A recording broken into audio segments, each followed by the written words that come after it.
honor and we want to honor.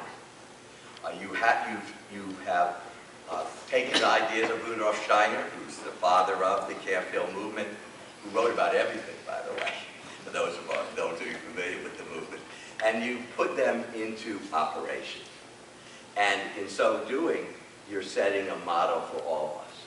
But I also want you to realize, in presenting this citation, that this is a battle in terms of the environment, in terms of what is occurring, that has to go on. And the best way that we honor Gene and Catherine Wilson and the work that they and the League has done is to understand that the battle continues. It's going to continue day in and day out. And the next phase of that battle here in this county will be with those gas lines that are coming in. If we understand that, finally, often you say, what is the best way to honor someone? The best way to honor the memory of Gene Wilson is to carry on his battle.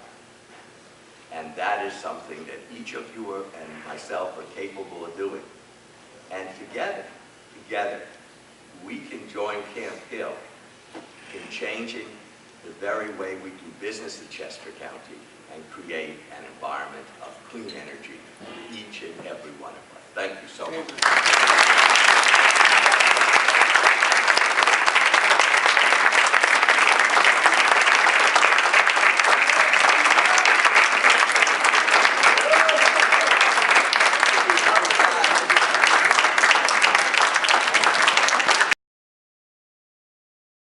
We're very pleased to present a citation today. And with that, I'll turn it over to our Vice Chair, Kathy Gazzo.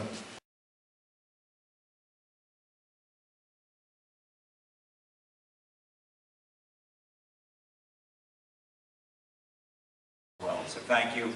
And certainly I'm proud on behalf of the House of Representatives to be presenting these citations to Camphill and Michael and Deidre personally.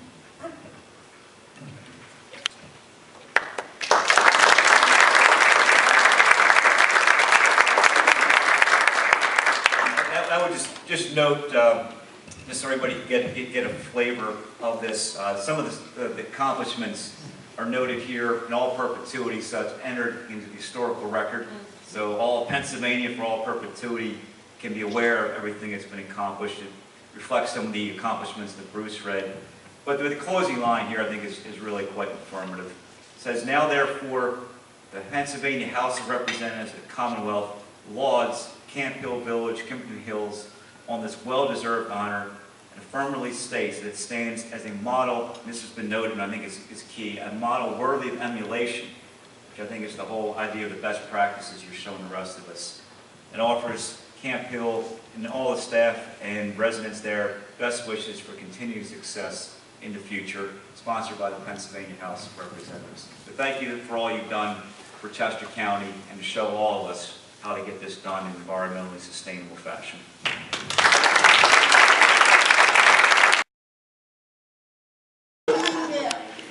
That's our dear Nancy, who hangs up laundry, does not put it in a dryer, but hangs up laundry at our house every Thursday afternoon religiously and devotedly.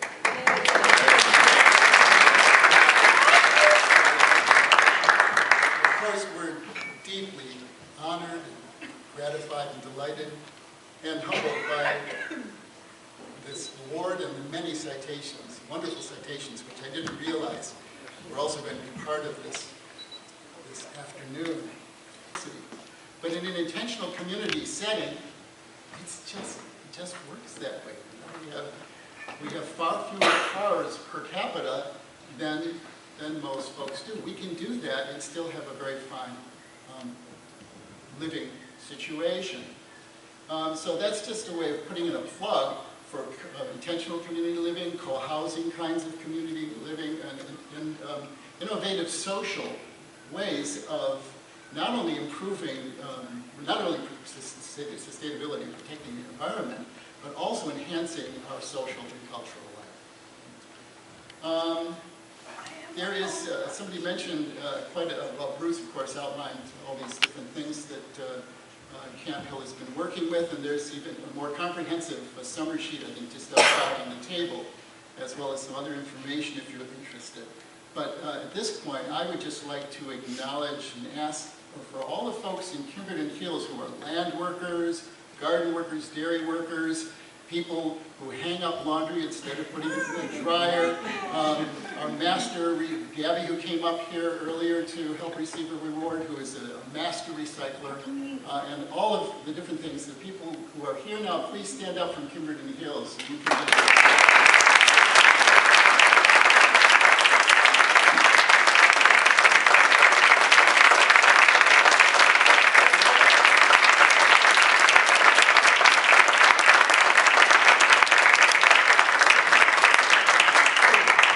Again, that's all really part of a natural part of our lives. Now, I was deeply distressed that I was given only a few minutes to talk.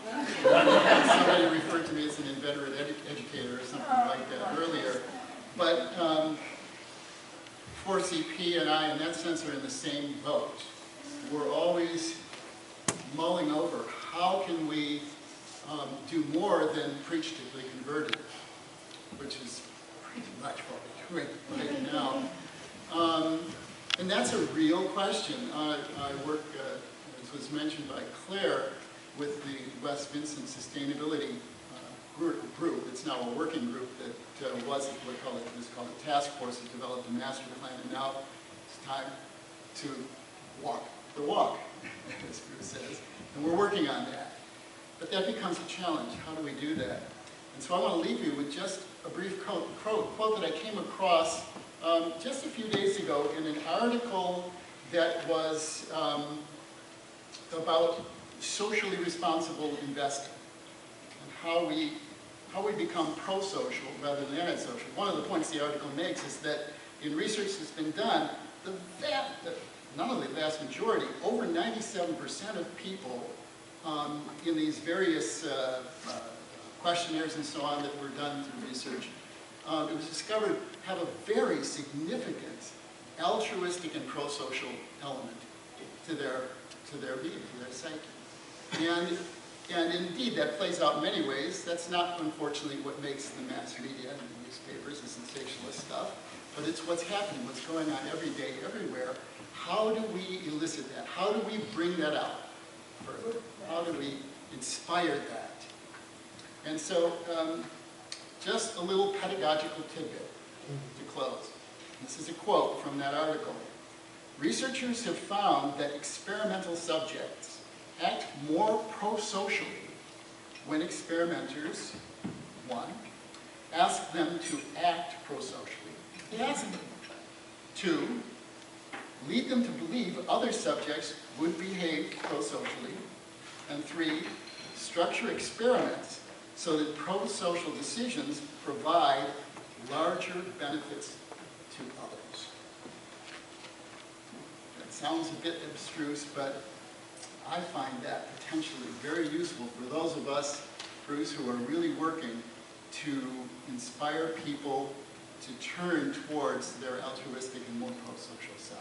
So, blessings on that effort. As Andy Dinneman said, Senator Dinneman, this is a battle, and it's going to be an ongoing and significant battle for quite some time. So, blessings on that effort. Thank you very much.